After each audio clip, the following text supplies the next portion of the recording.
So many things went into that, that magical year. But I think it really starts with the years prior that just set a standard that every team that came in, lived up to the standard of excellence, just to be the best version of themselves on and off the mat that they could be. So in March of 1988, the year before, I had written on the back of my door that I wanted to be a state champ. Had gone to watch the tournament, said, hey, I want to be a state champ. So every day I walked out of my bedroom, I saw it on my door.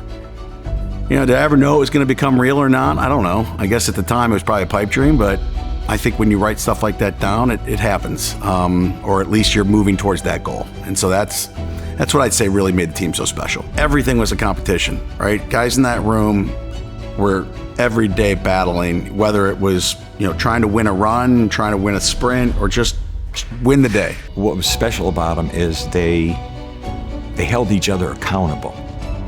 They expected the best out of themselves and each other. It was our first year in Division II.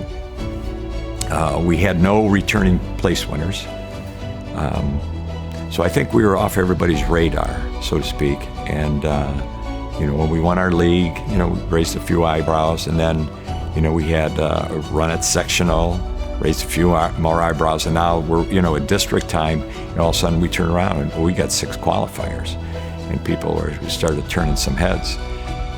A big goal was to win a team state title. I remember being interviewed for the school paper about the outlook for the season. I said, we're going to win the state title, and the moderator for the paper at the time said, we can't put that in there. You're going to jinx the team. I'm like, put it in there. We're going to win it. And that was just our mindset. It was a really special time for me and my dad. My dad had a lot of belief in me when a lot of people didn't. And to share that joy with him afterwards, by the time I got back into the stands, Dale was wrestling and he was losing by a lot. I went from being really happy and sharing this special moment with my parents to then sitting in the stands like, you got to be kidding me. We're going to lose this thing. It didn't look good for Dale. But in true Dale fashion, he came back, chipped away at it. I did it a lot that year. I don't know how many state tournaments go down to the wire like that, but it was pretty cool to be a part of.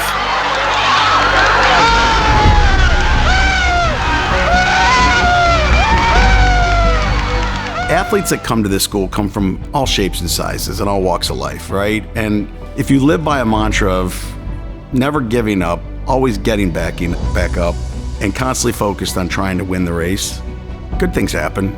I think that's the legacy that, you can focus here is that, we're not always going to have the best athletes, but I can assure you we will outwork everybody.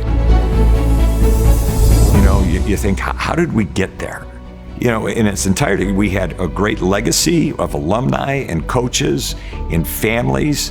So it just wasn't kids in the room. It was an entire wrestling community, that you look back and say, that's why it happened. I mean, I think the result of that state championship was this room that we're sitting in right now. This room did not exist in 1989. We practiced up in the balcony behind the bleachers in an area that was 20 feet wide by, 70 feet long. Again, it's not really about the place and things like that. It's about the people. And the people made this, because of that 1989, people made this room happen. On behalf of the 1989 team, we'll accept this wonderful recognition on behalf of everybody. And it's a great honor, but, we have to take the entity of the entire wrestling program, its history, its coaches, its past, wrestlers into account that got us to the point where we could, win a state title, and the coaches that year and the team and the effort that they put in. So on behalf of all those people in the wrestling community, we're happy to accept this Hall of Fame award.